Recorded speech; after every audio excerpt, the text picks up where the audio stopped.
just me again.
Really incredible.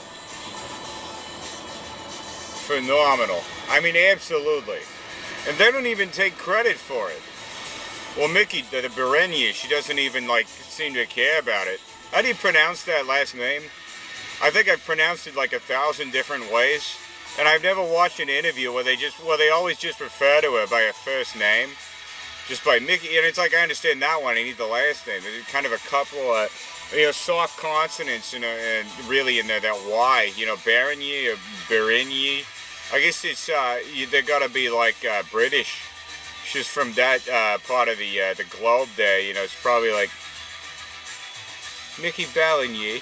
No, so probably the third syllable probably gets the it's probably first and third. That's pretty common. So I guess that's kind of be my assumption. Now maybe if I look it up online and I actually find an interview where she announces her own name or whatever, that'll be different.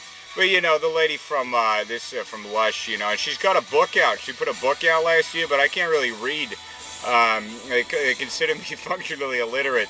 Actually, I don't want to make that a character flaw or a character trait for this character, so I take it back. I can very freely read. I just didn't feel like importing the book of the lead singer woman from the band Lush from the 1990s. They don't even take credit for shoegaze. She's like, no, I was a Britpop singer. And I was like, you were more, I feel like your influences are more significant on the one. Now, your bigger hit was certainly more, closer to the Britpop style. But you kind of towed the line between both. Not a lot of bands did that. Chapter, at least not in the UK, not in the United Kingdom. Chapter House. You know, like the Cocteaus, they sort of stuck it out in the shoegaze, and they kind of kept to themselves with that. But that's like what they did. That's kind of, that was sort of they was always kind of by the beat of their own drummer. You know, I guess they all had drummers. And all those drummers had their own beats. So I kind of take that. But Chapter House used a lot of sampling, though. So that wasn't necessarily to the beat of their own drummer. That was more to the beat of like a rolling drum machine in some instances. But I liked Chapter House. But I like Lush a lot more. Lush is, you know, that's a good ass band right there. You know, and maybe their style kind of adapted over time into a way that I don't particularly. Well, no, that's not even the case. I like that Lady Killers song. I like that Shake Baby Shake. I kind of like all their music. I think just generally they were a very good band. So kind of, you know, disregard anything I said to the contrary on this being a good band. If I ever said there was an error I didn't care for, I think I was incorrect in that statement. Anyway, the whole point of this whole concept that I'm talking about now is that I want to workshop a story in which I saved Roger Goodell from getting run over by like a semi-truck or some sort, maybe a FedEx truck or something like that. But I think more importantly is that basically the idea is that I allow myself, and for some reason, as I stated in the prior monologue, I kind of let myself just go here. I don't really worry too much about whether I'm making sense or not. It's kind of like a fake hand moving. It's sort of like a phantom limb moving. And so, you know, but the character sort of starts. And then I don't stop myself, because kind of the main thing that I'm focusing on is sticking in this accent. And I don't really think I'm doing a good job of sticking in the accent, but that's kind of, even that I've even sort of bolstered the character with that, with the fact that he grew up in Kansas and learned the accent through a really stupid mean. Through his mother using, you know, well, my mother using, doing kind of the Last Samurai, that Helen DeWitt novel, using that, but more specifically, not so much to give me 7 fathers, because I had a father, but no, to give me, like she did with the, you know, the child did the 7 Samurai. This is a relatively obscure novel, I realize. Not that many people have read this compared to others. But if I make a comparison between it and like another work of fiction necessarily, I don't know that most, you know, it's really, I don't expect anybody to read this or watch these. Raging Bull, you understand the concept of Raging Bull, right? You understand the film starring Robert De Niro as, you know, whatever that guy's name was. And he boxes. It's a boxing movie. There's a lot of boxing in the movie. Kind of, if you're a big boxing fan, I think it's Jake LaMotta. That's his name. And that's where I learned English from. Was from that film specifically, played several times, repeated over and over on a VHS tape as I was growing up, and that's sort of how I got the way that I am. So that all kind of taken into consideration and existence and understanding, I'm just going to end up kind of going along with that, and I'm going to turn this into sort of a diatribe. I'm going to use the framing device, not just the framing character of Foreman North here, but also to use the framing device that I saved Roger Goodell from a semi-truck that was about to run him over. I'm going to try random here in this playlist. I want to see, even though I like Tiny Smiles and I like the Spooky album, probably my favorite of any of the others, I kind of want to get a better mix of all their music. I haven't listened to Lush in a good few months, haven't just turned on some Lush in a good few months, so I want to listen to some Lush as I do my, it was Mickey and Emma, and then unfortunately I think the drummer passed on.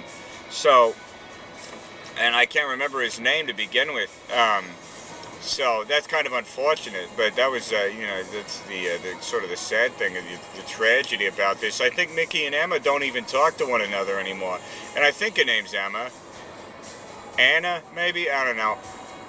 It's a British, it's a name, you know, it's a name. You know, it's a name. You know names. You know, female, women's names, that sort of thing, as we understand. I had the idea, if I'm writing characters, I have this very simple way of doing names that I find humorous in a comedic story. The first one is that I like to take, for male names, I like to take them from like the U.S. House of Representatives around like the 1940s and 50s. Just kind of typical male names, you know, names that you don't see that much anymore. So it's sort of abnormal. And it's like a little bit anachronistic, but like we've all known, probably encountered guys with names like Howard or Alvin or, you know, Lamont, those sorts of things. And so those aren't names that are fully out of, the zeitgeist, as you would. But they're not necessarily fully in the zeitgeist either. So it's like kind of an unexpected thing. You don't see a lot of characters named, Alvin, around whom you base a story so much anymore. But there are guys named Alvin who walk among us. Actually, I had my best friend in junior high school was named Alvin. I have no idea what happened to him. I know he got married to his lovely wife. And they're like living, I think they might have a child. I think he might be a father. So good for him. Good for Alvin. Wherever you are, good on you, my friend. Anyway, with that, we consider it to kind of the next point of view, which is female names. Women, I believe, is the term that I prefer to use for them. And when I name women, I like to either do that same exact thing, names like Doris, Gertrude. Not really Gertrude so much, because that one's got, I think, an unfortunate connotation as being like, I think that's one's almost overplayed in terms of being like names that women had in the 40s and 50s. And then I also like to use like masculine names that I turn feminine by adding an I or an O or an A or typically an A at the end of it. Theodora, I really like that one. I'm writing a character named Theodora in one of my books, and one of my stories. I shouldn't say books necessarily. It will need to be novel length. Part of the problem with that one, though, is that I have no fucking idea where it's going. And then I also like probably the one that I like the most. Well, I should finish the first thought. Well, yeah, Xavierina, that sort of thing. That's the name that I use for the wife of this character. So those sorts of names, so I think are the that's another one. And then the third one is to go back to like Shakespearean age. I always think it's interesting, a woman named like Cordelia or Cunegonde or something of that sort. Hermione, a name from like a Shakespearean work, Ophelia. In a modern context, I always think that's interesting. Just the idea, because I'm sure there are Cordelia that walk among us, in our daily lives. Maybe there's a Cordelia and in a Howard who are married. And it's probably like, maybe we don't associate them necessarily with like names that you hear become the names of common main characters in films and books. But really would like to get over into the left lane here if I could get onto the highway. Thank you very much, truck. Anyway, so that's kind of the point there. There's almost sort of a warm-up here that I did, because I started the camera right as I left the parking lot from work. Because last time I was at the gas station, so it wasn't so far, because I had to get gas for my car, and I thought, hey, fuck it, what if I just filmed this? And I'm hoping I don't get into an accident right now trying to merge onto the highway, but thankfully, 'tis not the case, 'tis not to be. So, kind of lapsing into a little bit of British guy there, in it. Anyway, alongside with that, the New York Jets, etc. I can't believe the Jets traded fucking Aaron Rodgers. I can't believe the fucking Jets lost Aaron Rodgers. That's sort of my key phrase to get back to the main point here. Anyway, with that out of the way, here we go, folks. I was walking across the street the other day, just like kind of minding my own business. I'd been at CVS. I was trying to get peanut butter at CVS, and people get mad at me. Well, nobody really gets mad at me. My wife questions me. She's like, that's really not financially secure to go get peanut butter at the CVS. You could go to a different place and get it for much cheaper. You could go to Kroger or a place of that sort, and you could just get as much peanut butter, probably more peanut butter, from Kroger or Hy-Vee or King Soopers or any of those necessarily, and you would be able to probably get about as much peanut butter, actually probably about twice as much peanut butter, frankly, for the amount that you spend on the peanut butter from the CVS. You're really not supposed to buy groceries at the CVS, not frequently at least. That's kind of a last minute thing, and maybe you're at the pharmacy like it was when I got my tonsils out. Or what was that? No, it wasn't. I didn't get my tonsils out. What did I get? I get some sort of throat dilation, and they were like, "Well, take this with like something proteinous. Take the medicine." Boy, throat dilation, what the fuck is that? I don't even know what the hell I'm talking about here. But they were like, you ought to take these pills with something with protein in them, these like antibiotics. And so I pick them up from the CVS, right? I'm with my mom. I'm like 12 at this time. You know, I don't pick them up. My mom picks them up. And I was like, get something proteinous with it, so I had to get something fibrous or something with some food in it, so it goes down all good, you know, all good in the stomach, so I don't get sick from them. And I got a naked smoothie with that, and she was like, well, we need eggs too. And the eggs were like $5, which was like a lot for eggs. I think it's still a lot for eggs right now, you know. I'm not buying necessarily the biggest eggs. I'm certainly not buying the cage-free ones. I don't give a shit what goes through the chickens. You know, if they keep them in the cage, they probably keep, I bet the cage-free ones are probably kept in a cage at some point. I think that's kind of a ridiculous thought, that they never go into a cage at any point, at any time in their lives, and we're just getting the eggs out of there from nowhere, because those eggs have got to like turn into eggs. You don't want them to turn into like little chickens. Regardless, understanding all that, what I've just said, I was walking out of the CVS. I just bought my peanut butter, and really the reason that I like to go to CVS to get my peanut butter. Hold on, just a moment. I need to clear my throat.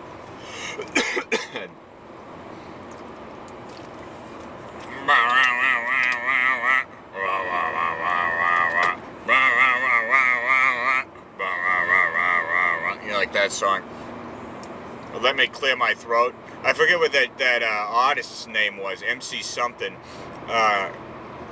Anyway, the next point that I'm going to continue on with from the one that I was having there was I get my peanut butter from the Walgreens, no, from the CVS rather. Sorry, I think the CVS is funnier than the Walgreens. Actually, that's kind of an interesting dichotomy. Is Walgreens a funnier existence than CVS? I find comedic value in both of them. I think if I go to Walgreens is a little bit funny to me. Well, CVS seems like a slightly, very, very slightly, ever so slightly, just barely upscale Walgreens when I really think about it. So, you know, the joke there would be like, a big fancy boy wasting his money going to CVS to buy shit, whereas Walgreens sells cigarettes and that sort of thing still. So I think that's probably where the humor and the comedy both lay in there.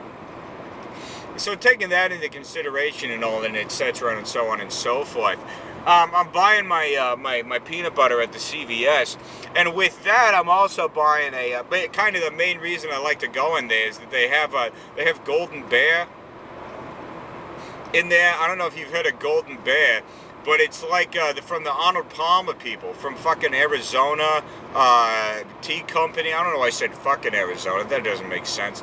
Arizona is the name of the brand. Really, I didn't need that expletive there to do what? What was the point there, the focus there, in order to what? To make that hit a little bit harder? I don't think, oh, hell yeah. Wait, no, this is my fucking song.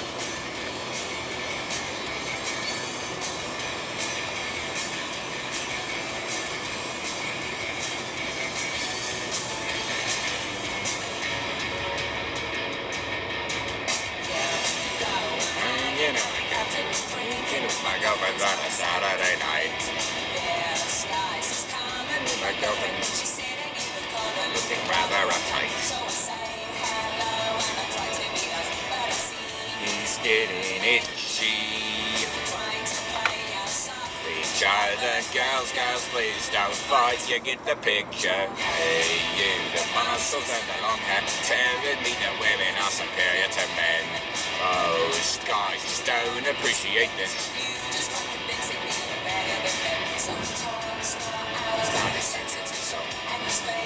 Subject is sex.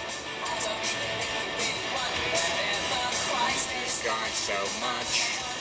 As human as the next girl, I like a bitch of flattery. It is a great song. I'm going to get back to the monologue though. I kind of wanted to finish my point about getting the Golden Bear with the, you know, it's got the lemonade and the something else. I think maybe it's got pink lemonade and honey or something like that. It can't be good for you, but I get it. at the CVS, and there's a bit of an irony there that I get it at the CVS because most of the stuff there's like medicine, but it's kind of the opposite of medicine. And peanut butter is just a food though, so that can kind of go either way. You know, I don't really feel one way or the other about buying peanut butter at the CVS, even though my wife is correct, my lovely wife. She is absolutely correct. Ellie is 100% absolutely right about the fact that I do spend more on peanut butter at the CVS than I would at the Kroger. Anyway, I'm walking out of the CVS, right? And who do I see walking across the street right now? But fucking I don't know, I said fucking again. I've been saying fucking too much. Because that's one of the things I'm kind of trying to clean myself up, you know, sort of trying to break big on YouTube. I'm trying to be like one of those guys like Markiplier or PewDiePie or one of those fuckers. God damn it! And regardless, anyway, I'm getting off track too much here. This is kind of the issue, is that I end up starting free associating, and I'm kind of trying to start finishing some sentences here. That's really my main problem, is my inability to finish sentences, or at least I'm like kind of stopping midway through and get on to the next one, really a little bit too quickly. And anyway, who do I see walking across the street but Roger Goodell from football? He's like the president of football. He like runs the footballs. Well, he doesn't run the football, not like a Curtis Martin or Derrick Henry sense, you know, in the sense of like a running back, like a John Riggins, one of those kind of guys. Tom Rathman, even, he ran the ball, not quite as much as a running back would have, not quite as much as like Roger Craig did back on those old 49er teams, but he ran the ball a fair amount. You can't say that Tom Rathman didn't run the ball. Or run the football, rather. No, Roger Goodell, he like runs the league of the football, whatever the hell they call that, NFL, I believe.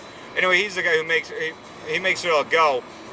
He makes it all kind of work. He's sort of the president, sort of the king, the chancellor of football, or whatever they call it, the commissioner.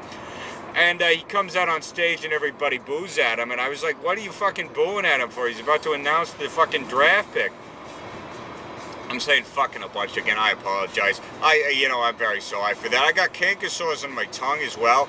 So I really ought to not talk, because I'm going to bite my tongue, at least. So not in sort of the way that's like thematically satisfying, you know, like in a Reliant K song. They run Reliant K song. Do you know Reliant K? They were kind of like Christian kids, but they wrote about like playing GameCube and that sort of thing as well. So it was sort of like a multi-pronged approach. It sort of brought Jesus to a young generation. I think if I had listened to them a little bit more as a kid, I probably would be going to church more. But, I found Fall Out Boy, and I just listened to them more, because they were more so about, like, crying and cutting yourself and that sort of thing.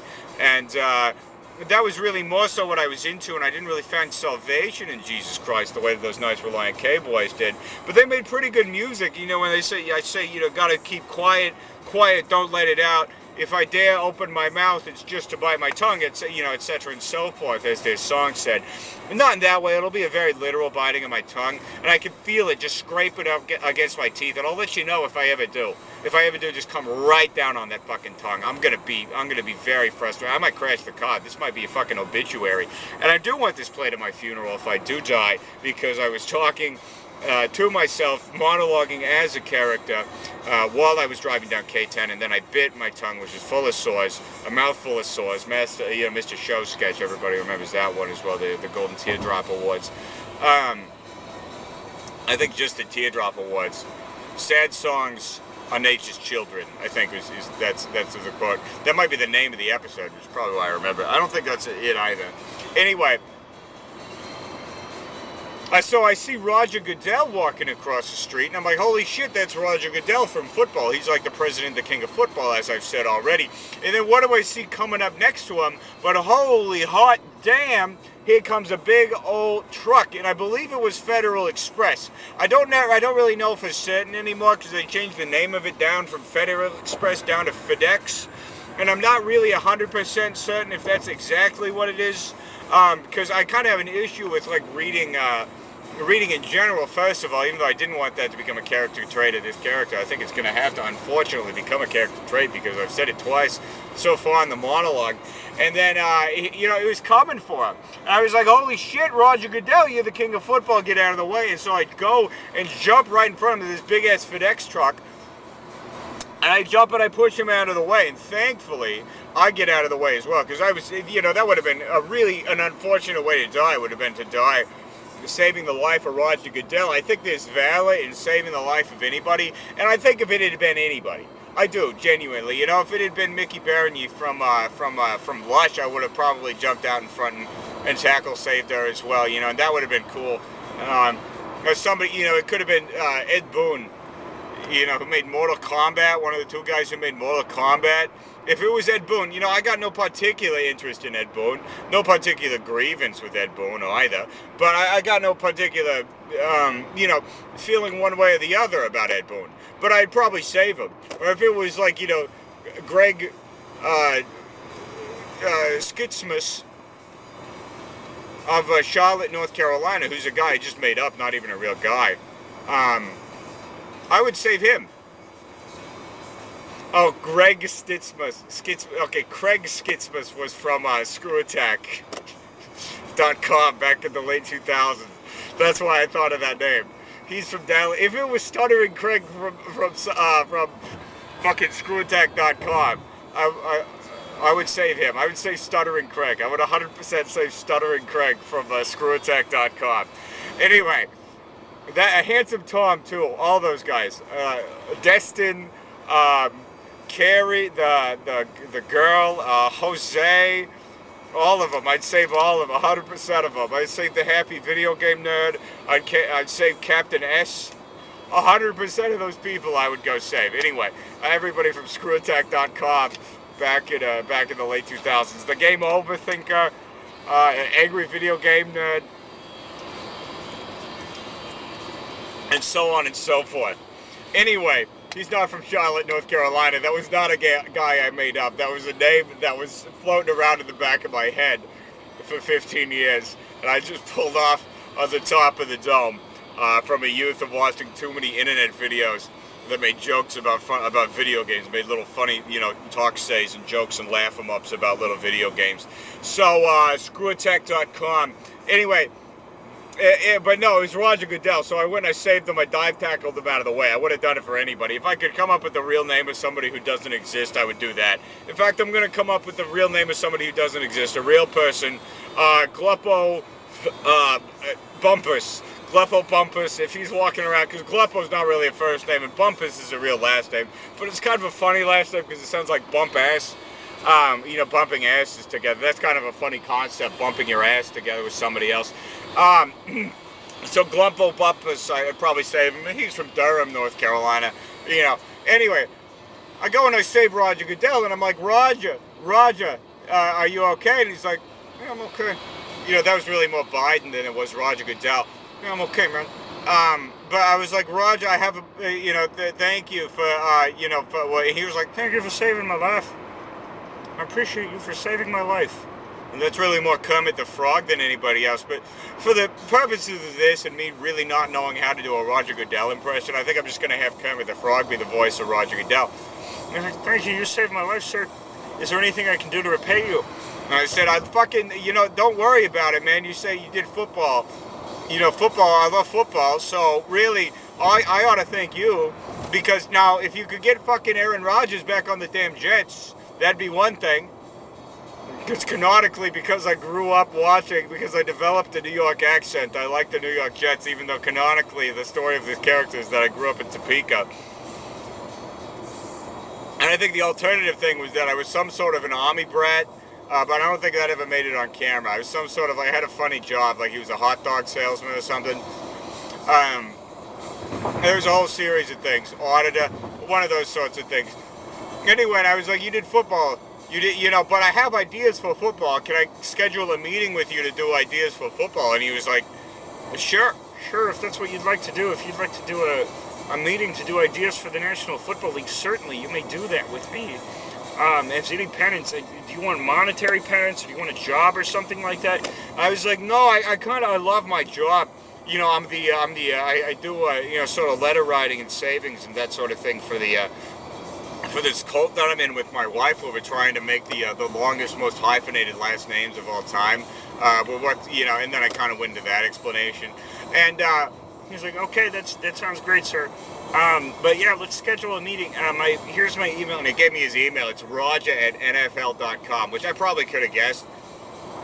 And anyway, from that point on, I was like, well, shit, now I got to think of some ideas, because I do have some ideas for football.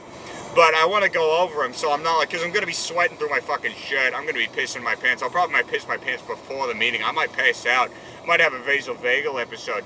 Just thinking about the concept of this. Just thinking about, I guess, the concept of blood in that regard. I'll have a syncope. Those sorts of things, you know, medical terms. Anyway, Roger Goodell, he's going to be there and talking to me and all that. I'll be like, okay, Roger. But these are my ideas that I had. Number one, first of all, we have to get an idea. Well, my idea was really that I think you could probably run for some sort of government office. Probably president. I think Roger Goodell could certainly run for president. My main thing is I think a guy like a Scott Hansen would maybe be better.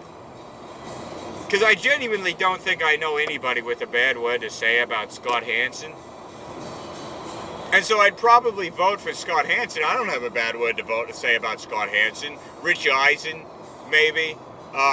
You know, you could even go down to like, you know, who's that what's the name from the, from NFL Network? I guess Rich Eisen's from NFL Network, but I'm trying to think of the name of the lady. The lady who's on the show, who does, how am I forgetting this lady's name? Colleen Wolfe from from Philadelphia. The short one. Everybody likes her. So probably her or, you know, Scott Hansen or one of those, you know, Aditi Kinkabwala, one of those, and get one of them in office. And then my thought was, though, you start small. Probably my idea was you take a state like Iowa or South Dakota, where they got like a relatively large-sized metropole. Iowa has Des Moines. South Dakota has Sioux Falls. And then you're going to be like, okay, we're going to put an NFL team in there. And that's kind of the idea, is that also, now we're going to put a lot of funding into the state's programs, right? I think Iowa might work better for this. Because if you go to Iowa, Iowa's got the big universities, right? They got Iowa Hawkeyes and Iowa State Cyclones. They got University of Northern Iowa up in the northern part of Iowa. And they got Drake as well. And that's, you know, so you got like 4 of them. Those are Division Ones. They all play football. And the idea is you put this team in Des Moines. And I was trying to come up with a name for them. I really haven't. Maybe it's like Des Moines, you know, team. Des Moines Shit Kickers or something like that. You know, I'll think of a better one down the line, but I'll say Shit Kickers for the purpose of this monologue. So you put a team in Des Moines, you call them Des Moines Shit Kickers, and then it's like, okay, so also what we're going to do is we're going to fund all the college teams. We're going to fund Iowa City, Iowa Hawkeyes, Iowa State Cyclones, Northern Iowa, Drake, etc., and so on and so forth. And the idea is we're going to fund those. We're going to give you phenomenal facilities. We're going to pay to upgrade your stadiums. We're going to give you all the luxury boxes. We're going to give you, you know, better locker rooms, weight training equipment, weight rooms. And then also we are going to purposefully employ a scout from every team to designate time to spend at your school with your athletes. You're going to have a pipeline to the National Football League that nobody else gets. You only get it based off merit, but we're going to have a designated full-time scout intent on getting athletes from every Iowa college into the NFL. The only thing is you got to then be, we're going to put it on the stadium at points. We have the Iowa Hawkeyes, a subsidy of the Des Moines Shit Kickers in the National Football League, right? So you're going to be a part of the family. We'll do that with high schools as well. High schools will be West Des Moines High School, Bear Claws, or whatever the hell their name is. A subsidy of the Des Moines Shit Kickers in the National Football League. And so, moving on from there, we got all that going on, but that's going to fund those teams in the state, and then we got a pipeline, right? And it's going to be like first priority also to the Shit Kickers. If you're a great player at Iowa, or at Iowa State, if you're a Brock Purdy, or you're one of the, you're George Kittle, one of those types, they'll say, hey, we'll pay you premium top dollar #1 overall pick money to stay home and play in front of your friends and family in the state of Iowa for the Des Moines Shit Kickers, right? And nobody else has rights. The Packers, the 49ers, the Rams, right there. It's a pipeline. You start, you know, so you might have the example of a kid who starts out at Davenport High School, you know, and then he goes on to play safety at Iowa State, and he's really good. And we're like, okay, and then he goes on, you know, it's the dream. He's within the family, and we've got him dated back. It's kind of like the integrated healthcare model, you know, but it's with, and we'll have that as well, but it's with the with the football players in the football teams, right? So it's kind of it's like you're really from the crib to professionalism. You are a shit kicker. It will be a better name than that. It'll sound better. You'll put the onesie on them. It'll make sense. It'll be something like deer or something like that. Elks. I know that's already taken. Moose, barnstormers, cornmen. It kind of sounds like con men. You know, we'll think of something for Iowa. Maybe it's Hawkeyes. Maybe it's Hawkloans. Maybe we sell it. Oh shit, that could be it. Could be like the Indiana. No, sorry, I apologize. The Des Moines or probably the Des Moines Tyson Chickens or something. I know they're in. I think they're in Sioux City. Or sorry, I forgot. I'm established that this character thinks it's pronounced Sioux City. It would be Sioux Falls. I called it earlier. You kind of messed up. I was supposed to call it Des Moines. God damn it! But I've been calling it Des Moines. But anyway, I'm gonna call it Des Moines from this point forward. I saw that. I went to Tony Hawk's Boom Boom Hawk Jam at the Des Moines Center for Basketball or whatever the hell they call that thing, and they had Corey Anastasio out there, and he kept calling it Des Moines. He was like, "Thank you, Des Moines." He's a BMX guy. He was a cool guy. Anyway, that being considered, and that all kind of taking place in my head at this point, that's sort of what I say in order to transition back into the sentence that I was just saying. So you are from birth to professionalhood. You could be the next George Kittle. You could be little Georgie Kittle II, born in Iowa City. You go play for, you know, Iowa City High School, a subsidiary of the Des Moines Shit Kickers and the National Football League. Go play for the Iowa Hawkeyes. Play tight end for the Iowa Hawkeyes, a subsidiary of the Des Moines Shit Kickers and the National Football League.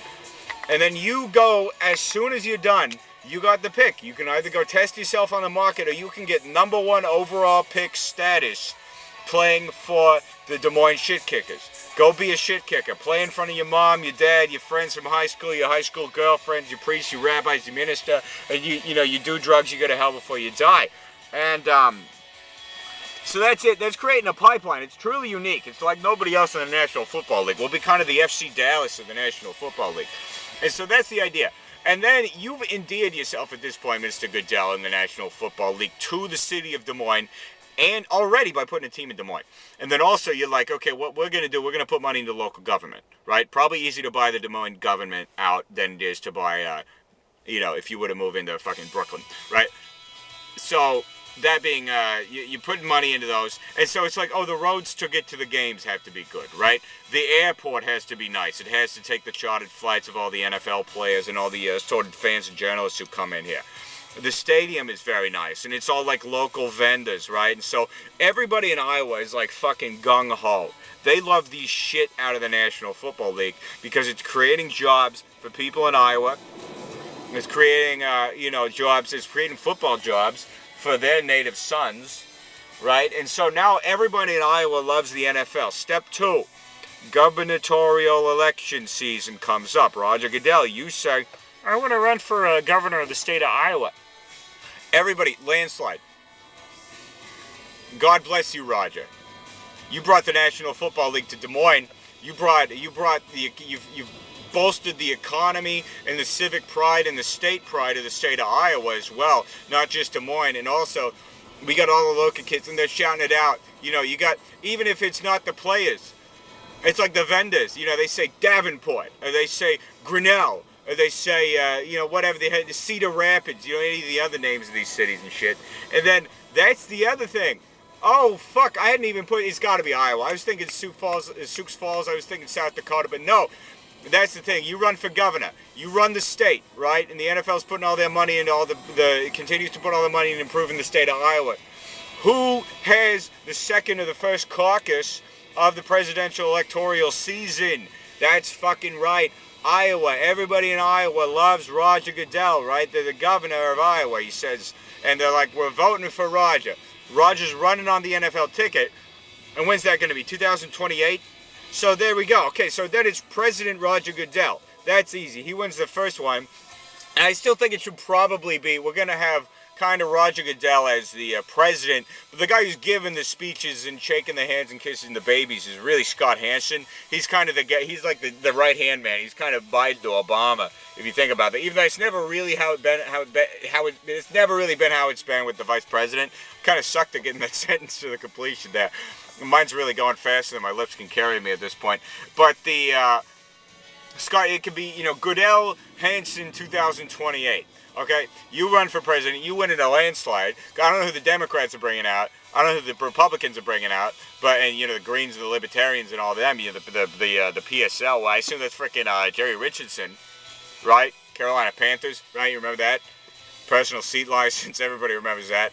Everybody knows the connection between the personal seat licenses, PSL. I only got that because of someone Charlotte FC was trying to sell PSLs to the. What's that name of that owner? That's not even Jerry Richardson anymore. They were trying to sell personal seat licenses to their seats for Charlotte FC games. It was like, that doesn't even make sense. This isn't even your seat all the time. They play Panthers games. The Panthers got to play games. That's somebody else's seats for the Panthers games. If you're buying both. Maybe for both Charlotte FC and the Panthers. But you're not. You're just Charlotte FC, I assume. Anyway, so that, David Tepper, I think his name is. And so then Roger Goodell is president. And that's when we start really moving in on everything. Because I think you can make a sell that you could basically do the Iowa model basically everywhere. Now, what's going to be hard is that you're going to have to, not everybody can be Des Moines. I think you could get the league up to 40 teams, right? And I think you could put a team in, say, like Montpelier, Vermont, a Boise, Idaho. No, actually, what it's got to be is it's got to be other Des Moineses. And then you really got to, start the NFL century in those states. You got to make those like die-hard NFL grounds, kind of like Green Bay, Wisconsin is. It's a Boise. Do you want to be like Green Bay, Idaho? Do you want to be like Wisconsin, where everybody knows your name, everybody's looking out every week? The thing is, when you get up to 40 teams, though, you got to develop more good players. Now, you can do it like the NBA and Major League Baseball did, where you get guys from overseas. That's kind of for another monologue. But you can really build up your overseas profile. And then the next thing that you can do is you can funnel resources into youth development. See, there's a Supreme Court case that's probably going to fuck up college football because it's going to make all the players into all the college athletes into employees of the university, and you're going to have to pay them benefits and a minimum wage and everything. So it's really within the best interest of the National Football League to fund youth football. And so this is really the way to do that, is to put your money into on all levels. Then you move in. Okay, so we're putting it in.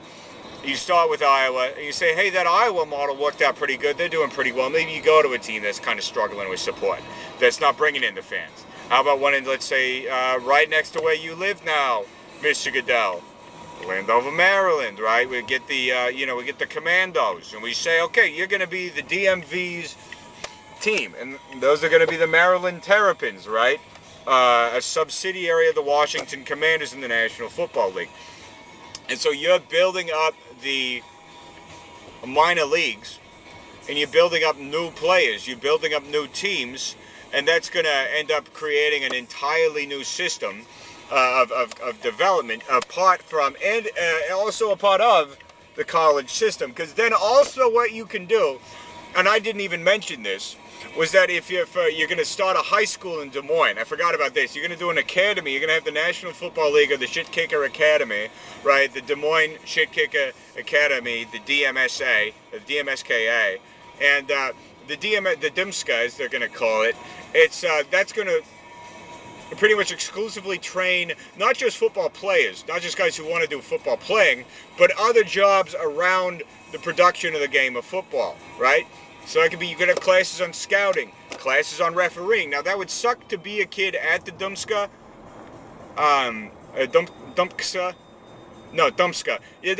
it would suck to be a kid at the Dumpska who would be a referee, because those kids are getting bullied. But I think, for the purpose, like, you got to have some kids who are going to be the bullies and some kids who are going to get bullied.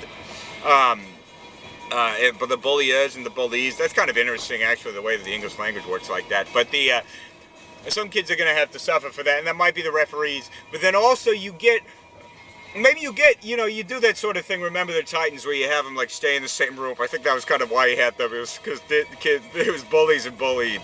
That's why he had them stay in the same room. That was the main difference. I'm kind of a colorblind individual, so I didn't really notice anything other than that. And you do that, you have them stay together, the players and the referees, and then they kind of understand one another, and that creates less tension between the players and the referees. When the players get into the NFL and they're playing for the Des Moines Shit Kickers and the referees, calling referee games. Ain't that right? You got scouts, you got cheerleaders, you got mascots, you got coaches, etc. All of that together at the Dumpska, right? And those guys, maybe you got a kid who grew up in, in Grinnell, and then 7th grade he goes over to the Dumpska, and he's playing for the Dumpska team. The Dumpska is going to just absolutely kick ass. The Little Shit Kickers, they're going to fucking roll through Iowa State high school football, and we're hoping through national level prep football as well. We're hoping they take down the Bishop Gormans, etc., the Tate Martells of the world, as we know them. I can't really tell if this car's on my alley or not. It is, but I'm turning into my my garage anyway. So that's my idea. Continued on further. Really, that was just a workshop, this idea. I don't even think I'll put this on YouTube because I spent like the first several minutes listening to a song. But there we go.